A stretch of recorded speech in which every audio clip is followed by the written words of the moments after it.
guys doing okay? Yes. Good to see everybody. It feels like a long, long time. In a couple of weeks, but my goodness. I know a lot of people are traveling this week, still, and some people are traveling here, and those that are visiting, great to have you, great to see you. A lot of faces from all over. Was gone for 2 weeks. I tell you what, Camilla's more and more pregnant than I see her. So those babies are coming. They are coming. Duke ready or not, here they come. So I got the soon-to-be grandma and granddad here. I tell you what, that smile there, boy.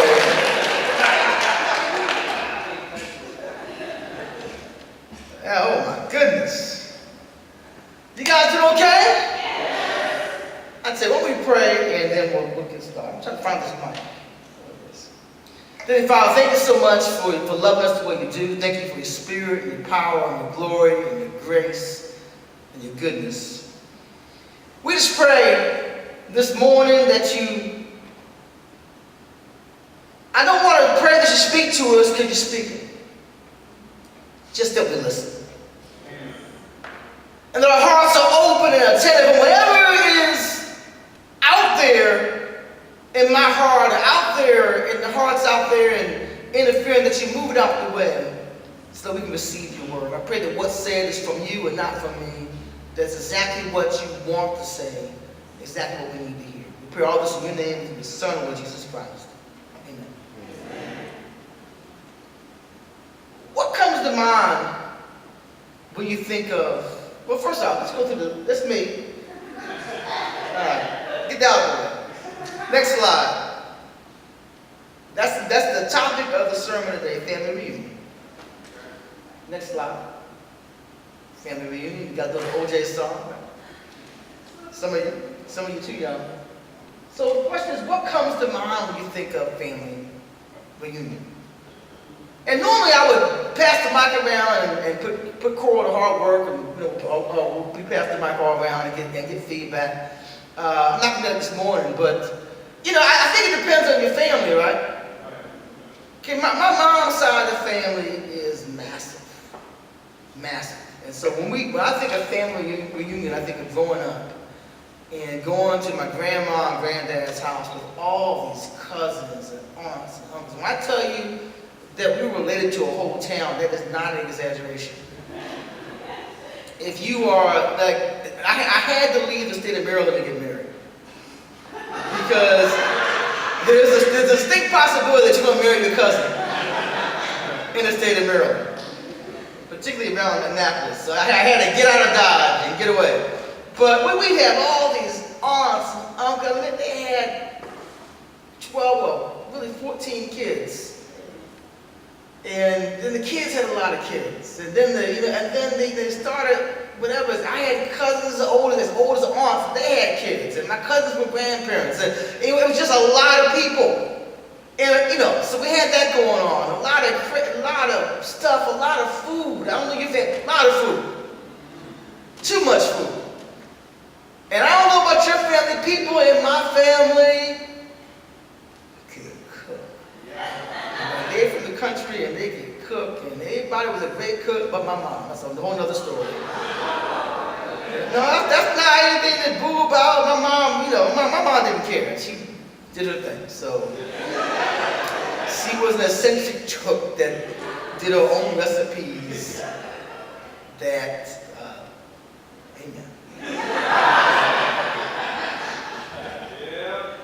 Sometimes they hit,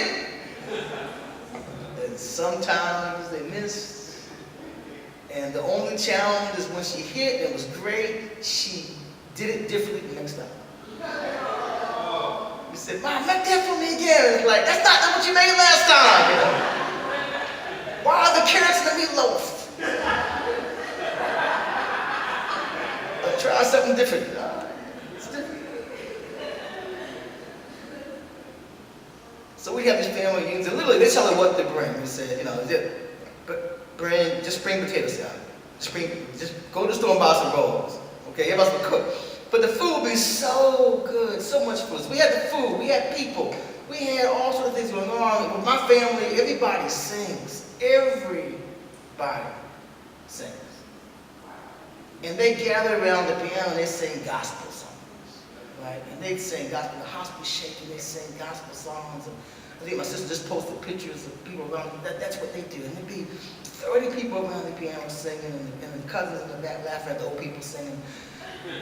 And then after they finished singing songs to God, then they would start fighting.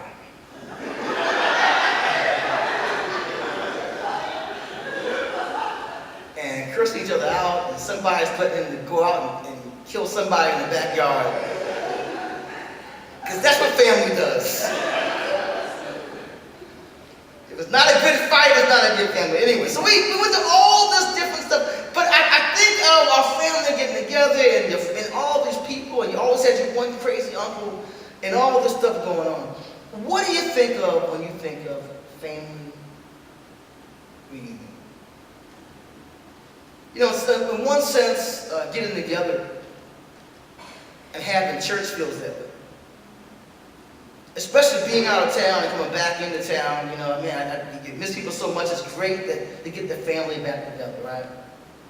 I want to talk about this concept though, this morning. And talk about it from God's point of view. As most of you know, my mother passed away 2 weeks ago, August 6th. And so this is a topic very fresh in my mind. And in fact, I'm doing her eulogy. She's had 2 memorial services, one in Maryland this past Sunday, and then one in Atlanta. And a good family friend, Will Archer, who's an evangelist in the church in one church in Virginia, did a eulogy in Maryland, but I'm going to do the eulogy in Atlanta. And that's unusual, I guess, but you know, I actually did my mom's wedding ceremony too, so why stop now? But there's been a lot of time to think about this topic and what God thinks when he thinks of family reunions. So I've got 2 deep points. I mean, I studied the Greek and the Hebrew and went to the mountaintops. I consulted with Moses and Abraham for these points. And the deep points are, point number 1 is family. And point number 2 is reunion. I'm a deep thinker, guys. First point is family.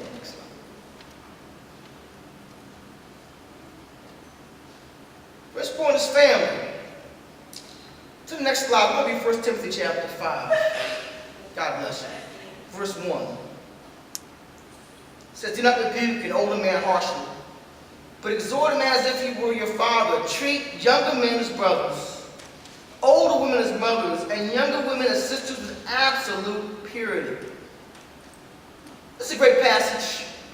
There are a lot of principles that can be taught from this passage, and God knows I've taught it many times, and you can talk about purity and how we treat one another in the church and our one another relationships. A whole lot of principles, and they're all there, and they all should be taught, and they all should be obeyed. But I found with me sometimes I can pull out a lot of things from a passage and miss the most obvious point from the passage. Now, what would that be? I'm glad you asked. Family. See, God's talking about the church, and every description for each relationship involves what? Family. It says, look, everyone in the church is your father, your mother, your sister, your brother. That's it. Everyone there is a father. Everyone has that relationship. Everybody is family. It's not just that you meet and you attend church and you worship together. And how you doing, Brother Joe? How you doing, Brother whatever? And you go your separate ways. He says, look, this is family. This is the real thing. And I'm telling you, this is your father or your mother or your sister or your brother. And then he talks about how to treat one another. But the obvious point is we've got to be family. You know, Christianity is designed to be relational, not religion. And you've heard me talk about this before, and I'll talk about it probably until I go to heaven. But Jesus didn't come to start another religion. Judea had enough religions. He came so we can have a relationship with the Father, and through that amazing relationship with Him, to have relationships with one another that are different, that are powerful, that are amazing. But because He's Lord, and because we've been forgiven through the blood of His Son, we have this incredible relationship, and we too partake in great relationships, and we become family. The family of God. We're sons and daughters of God, and that makes us family with one another. It's a relationship. It's not religion. Right? Religion has no power. Religion doesn't change anybody. Religion doesn't fix marriages. Doesn't mend broken hearts. You know, I gotta walk around today. It's one of the days. But religion doesn't mend any hearts or heal hearts or fix marriages. Religion can't forgive your sins. Religious people are some of the meanest people in the whole world. The least forgiving, the most spiteful, the most bitter. There's no power in religion. But there's power in family. There's power in relationship. There's power in love. There's power in grace. Yes, grace forgives. Yes, relationships heal. Yes, just a body of people who love each other the way Christ loves them will see amazing things happen in their midst and amazing growth. But religion, it limits itself. It's dead. And it's empty. And it's barren. Jesus didn't die for more religion. He didn't die for worship services and choirs and deacon boards. He died to help us to have a relationship. And for the church to be His bride, to be His body, and to be His family. And sometimes even knowing that, right, even being baptized in that, we can slip back into what? Being religious. And when we do, it's all empty. I tell you what, religious people read the Bibles and they pray. People in relationship, though, they spend time with God. Time with God. Religious people go to church. The family of God, though, we are the church. It's just different. Man, religious people, man, they give their tithes and offerings.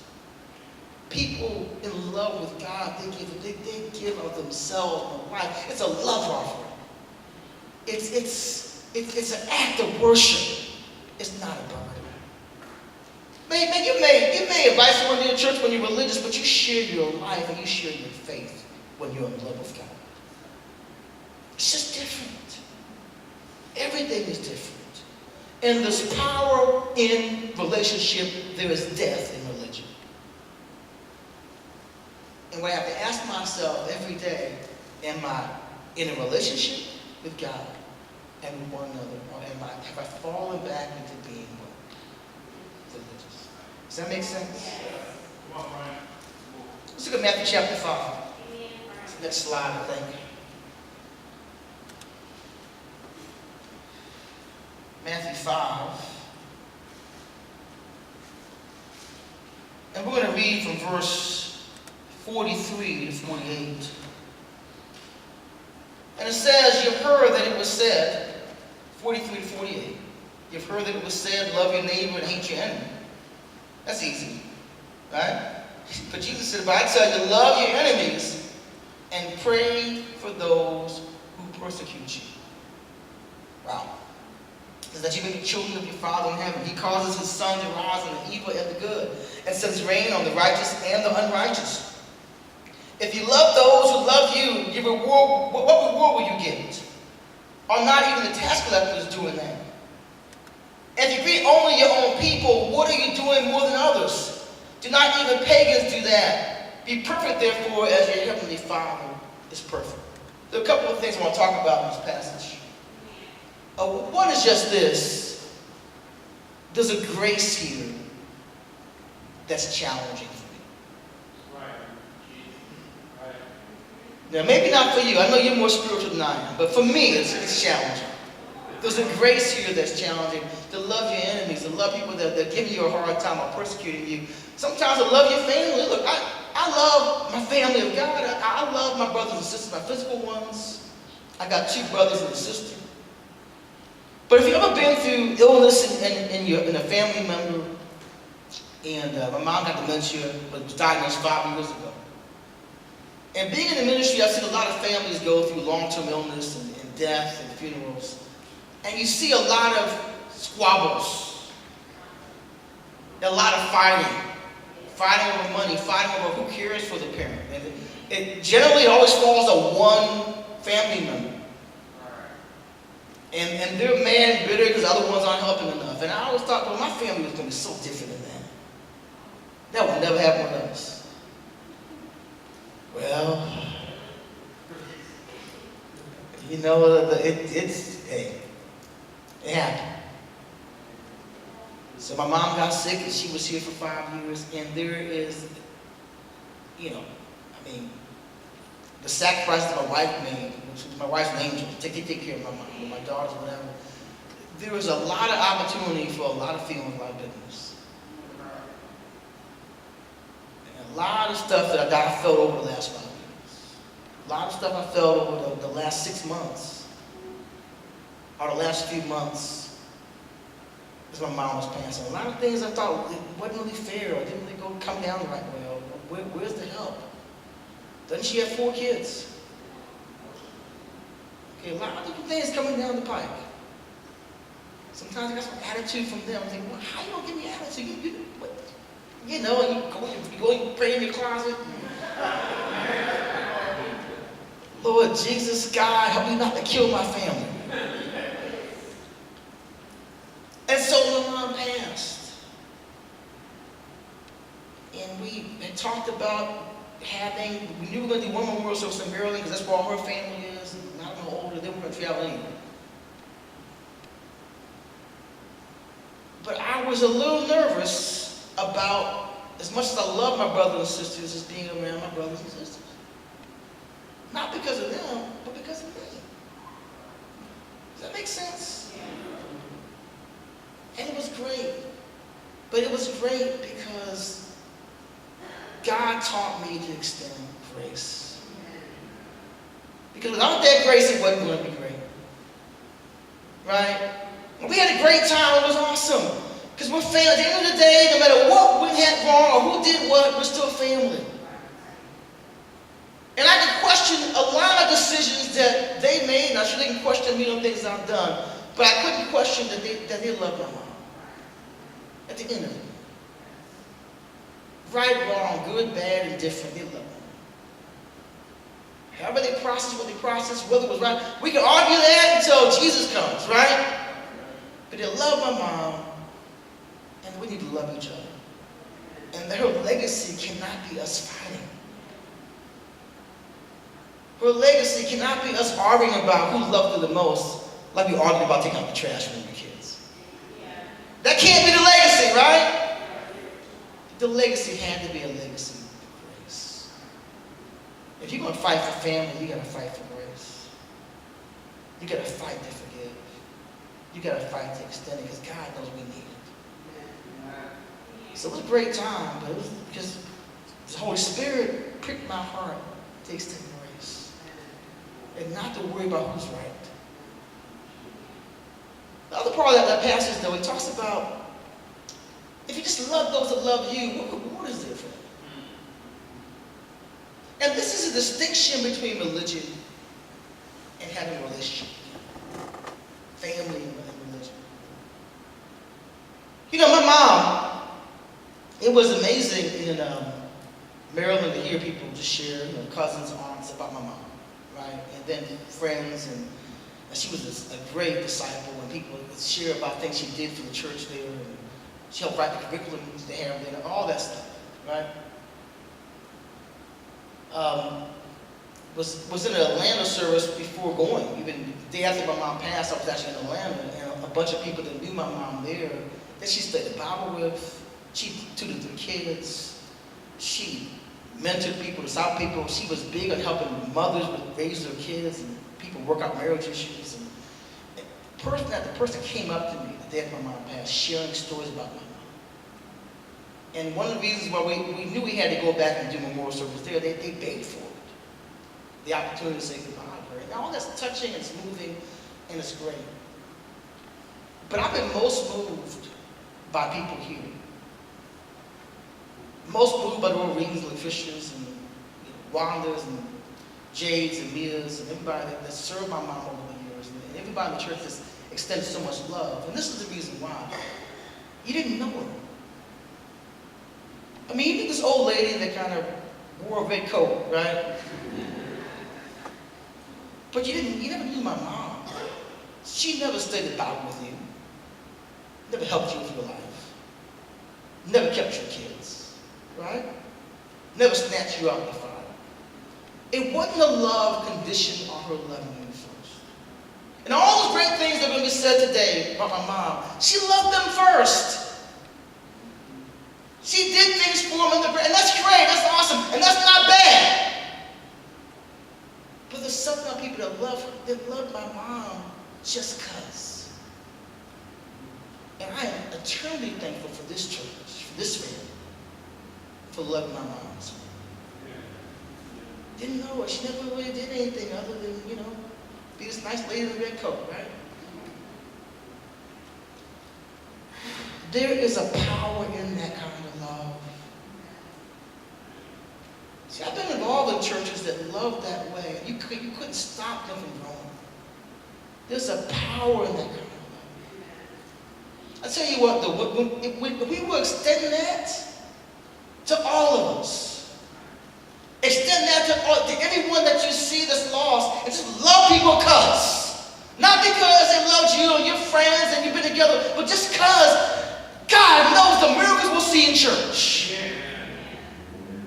And that's all it means to show your faith, it's to love people. Just because. What religious people do, they love their friends. And church becomes a clique. And at the point that church starts being that way, it stops growing. And I've seen churches that were 1,000 deep become religious and they stop at 1,000. 500 deep become this way, and it becomes almost like a private club, right? We sing the songs that we like. We have the songs we're comfortable with. After church, we hang out with our friends and talk about stuff, and it becomes this thing about us and our kids and our family and our group. And whether it's a 1,000-member church or a 500-member church or a small church, you will stay the size at which we love our friends. Does that make sense? Yeah. But when we have that agape love, you can't stop it. Does that make sense? Yeah. And that's what it means to be God's family. That's what it means to be God's family. Next point is very simple. Reunion. And I say this about family. Let's all decide to love that way. Amen? Let's all decide to be. It's a powerful thing when we love that. Reunion. Family reunions are great. To this day, I've never had better sweet potato pie than my grandma's sweet potato pie. I've never had better rolls than her rolls. Maybe that's my memory of being a kid, but I'm biased. What can I tell you? My grandma was the bestest. Never had crab cakes better than my aunt's crab cakes. That's a Maryland thing, But it's a cool thing, right? But reunion's funny. It's kind of like, I don't know. I know you guys are very spiritual people, but I'm sure you guys went to parties back in the day, or maybe now, whatever. And you know, maybe you went to a club or two in your life. I mean, you know, one or two. And you have the club and things are going well and you think you're really having a good time and you got a DJ or whatever. But then you notice there's a velvet rope. And on that side, see, you've got the DJ, they got Beyonce. See, the real party is on that side of the road. Okay, we don't know anything about it. You know, they had, a few weeks ago, the Cleveland Cavaliers won the NBA championship, a few months ago, NBA championship, right? And that was exciting. Cleveland hadn't won anything since Moses walked the earth, so they were really excited. And so let's cheer. It's not like Alabama with UA wins every year. Okay, Cleveland hadn't won nothing. All right? And so they're celebrating, having a party. All these people were outside watching flat screen TVs and cheering in the parking lots, and it was great. And they were having a party. But you know what the real party was? The people inside. And what's the point I'm making? This is great. This is awesome. But this isn't the real party. It's just not.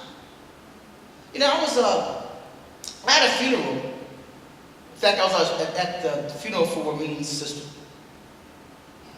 When my phone rang, it's funny because I was at the funeral and the preacher was preaching about heaven and doing a great job. And I thought, man, this is great. I'm really at peace. My mom was very sick. I said, I'm really at peace with this. You know, it wouldn't surprise me my mom passed away today. I don't even know why I had that thought. Because I know she's ready, and you know, I'm at peace. And then my phone rang during service. During the say, like 5 minutes later, my phone rang. And I said, I'm not answering my phone, right? So it's going on. It rings again. Same place. So I get up.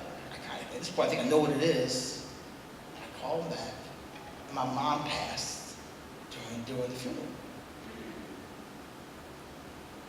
And I got in my car. I came by to Michelle up, and we drove to the nursing home. And I had seen my mom. Last time I saw her live was on Thursday. This is Saturday now. And I sing it's always very emotional because you're missing pieces of it. Every time you see it for 5 years, but at the end, she was just a shell. And that's all that was left was a shell. So seeing her Thursday was such an emotional thing. I cannot tell you how sad it was to see her alive on Thursday. Seeing her Saturday was peaceful. See, the tears were Thursday, they weren't Saturday. My mom was at the real party. She's on the other side of the velvet rope. And the truth of the matter is, nobody's ever left heaven to come back here to hang out. Even Jesus came back, rose from the dead, and said, okay, guys, do this. I gotta go. I can't stay here. I gotta get that party's crunk. I gotta get back. It's lit. I'm sorry, wrong decade. It's lit. I gotta get back. I thought it was the early 2000s. I gotta get back. I can't stay here. Jesus said, no, I gotta go. Gotta go. Nobody left heaven saying, man, I miss y'all so much. Like, look, I miss y'all. Y'all better come. Y'all, my mom is not crying to come back. She's not crying to come back. Because that's the real party. That's the real party. And that perspective is what every Christian has to hold on to. Open 1 Corinthians 9, we'll read this passage.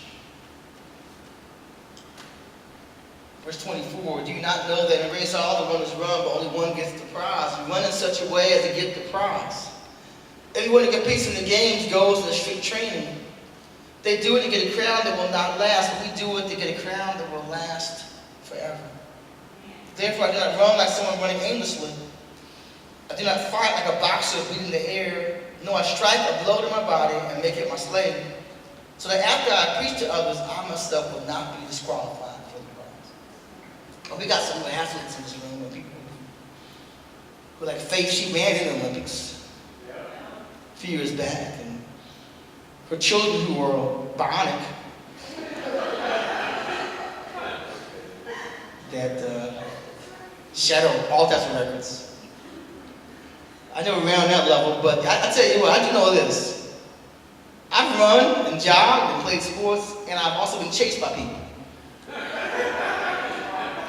I've been chased by people, by dogs, by groups of people.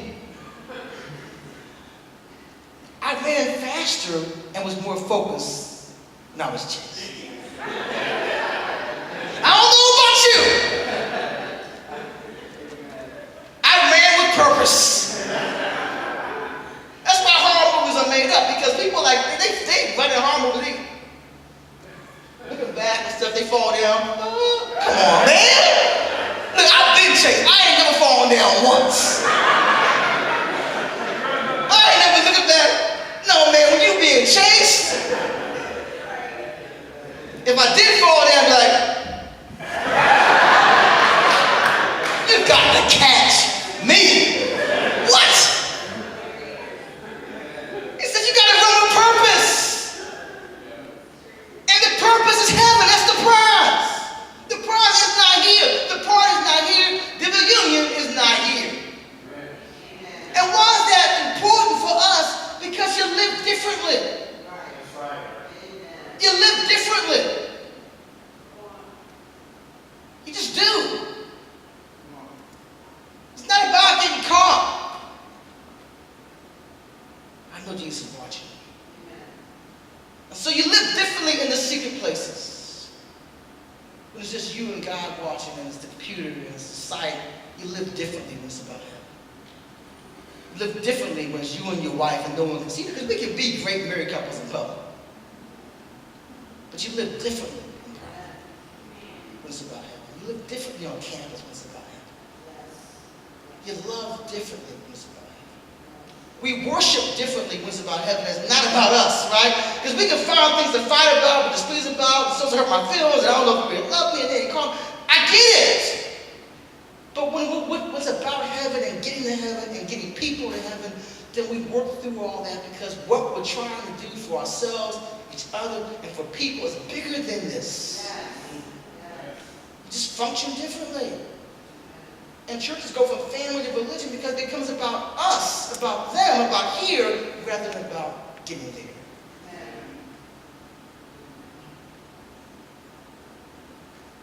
Fine, it was big of you to be gracious with your family. No, it was very selfish of me. I gotta admit, I'm motivated by selfishness many, many times. And forgiving people to me is a selfish act, because I want to go to heaven.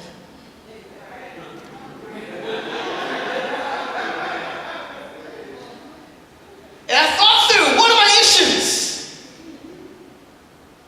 Not one of those words not going to heaven over. So we're going to work through this thing. Now, I get the benefit of, man, we're close and everything, but when I'm struggling, when I'm mad at somebody, I'm not thinking about that. I'm not thinking, let me forgive so-and-so so we can be close. Then maybe you are, God bless you for you. I'm thinking, man, that joker, man, I deserve to let him have it. They did this, and they did that, and they did that, and this. And I forgive him once he admits he's wrong. Maybe. If they admit they're wrong and they grovel enough, then maybe I'll forgive them, right? And if they apologize, like, well, that wasn't a good apology. I don't know, I just think he apologized and he apologized. If it's just based on me, right? And I don't know, maybe God bless you for you, but me. So what cuts through all that for me is, I want to go to heaven. And I know Jesus forgives me for junk every single day. And so I forgive because He's forgiven me. I forgive because this ain't worth not going to heaven over. And the side benefit for me is that we're close. is I'm not carrying baggage into it. We need to work things out. And I don't forget based on them seeing that we didn't talk about any stuff that needed to be. My mom passed away. At this point, it doesn't really matter, does it? Let me give you a list of what you could have done better. Who cares? Let me tell you, she didn't care. She's like, woohoo! Woohoo! Come on up! I'm like, hey, mom's in heaven, let's get to heaven too. The side benefit for me is us being close, but that wasn't the initial motivation. I just don't want to miss out. And holding on to stuff like this is how people miss out. You get bitter, you lose your joy. Over what? Over what? Not you, but other people maybe struggling with this. Sometimes we're just mad at people because we're mad at our lives and things not working out the way we want to work out. Looking for someone to fight. I get it. I've been there. You gotta let it go. You gotta trust God with it. You gotta trust God. If people can't fix your life, people can't fix your situation. We all have them.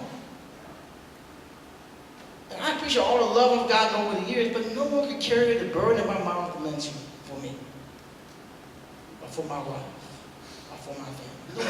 I couldn't blame anybody for the hard times we were going through.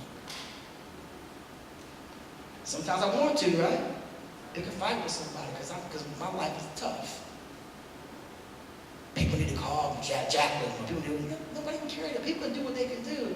That's my family. And I got to work all that out. Why? Well, I want to be close, but I want to be family. But I'll tell you, my motivation is really good simple. I want to go to heaven.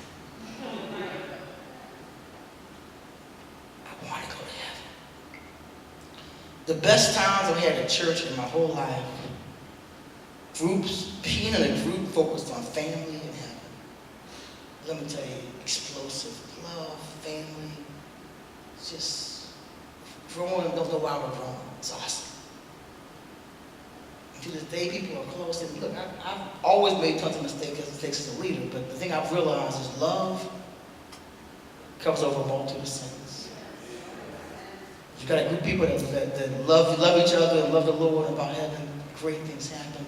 The worst times I've had in church, our church is focused on here, not heaven. Here. Because we find a million things to fight about. And it's about everything but the main thing. And the main thing is God to do. The main thing. That makes sense to you? Yeah. I'll close on this. I'm supposed to be done by now, but you know. It's Sean's fault, whatever happened. That's why you need good friends. You just want to blame in your life. You know, I've shared this analogy here, but I'll share it again because I think it works. You know, Christianity is a team sport. That's why it's family. It's not an individual sport, right? It's not boxing. It's a team sport. But it's not basketball either. But basketball is a team sport, right? Basketball, like if you didn't have a good game, you blame somebody else.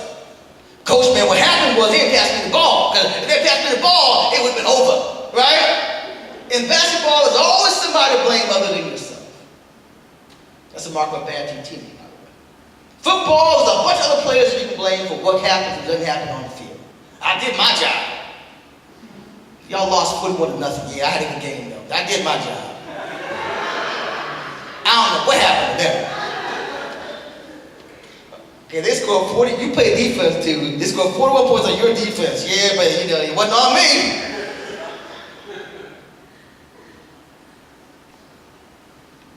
And many of us, some of us, maybe a few of us, live our Christian life like we're playing a team sport like that. It's like we're blaming everybody else for where we are spiritually. Oh, the reason I'm not doing well spiritually is the Porter didn't call me. The Porter didn't call me. See, I'll be doing better spiritually. Oh, the reason said my wife, man. My wife, you know, the reason why, you know, this is good, I'll blame you, right? Not you, but it's a team sport, but it's kind of like track and field. Track and field, it's a team sport. man, you train together, right? You push one another, right? I mean, you hurt your knee, the trainer comes, helps you with your knee, right? And you can't get to where you're going unless you have great teammates pushing you and calling you forward and calling you high, right? And that's the way it is. It's a team. You're working together. But you know, when you run on that track, guess what? It's you by yourself. And you don't cross that finish line as a team, do you? You cross it one at a time.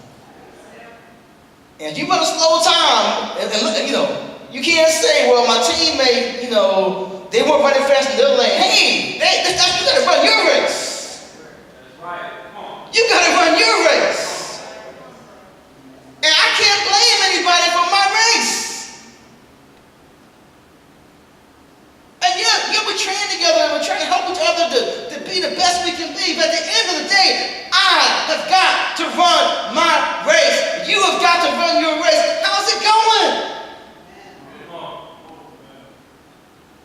How's it going? And if it's not going great, take personal responsibility for your walk with God. Maybe you got to read the Bible more. Maybe you got to pray more real prayers. Maybe you need better running partners. Hold you accountable. Maybe you got to be open about some things going on in your life. You have to open it up. But take personal responsibility for getting the help you need to get to where you need to be. Because at the end of the day, if y'all at that party and I'm not there, ain't nobody fucking on. But I'm going to be there. Because I know my mama saved me a seat. And she saved me some good food that she didn't make. I'm going to ask when I get there, did you make this?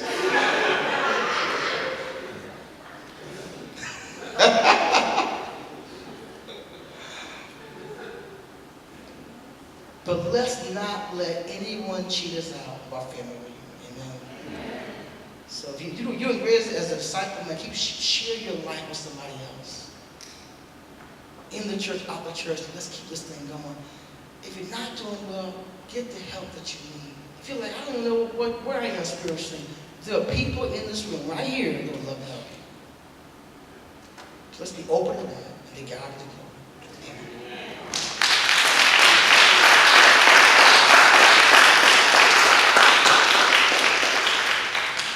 This time we're going to pray for communion.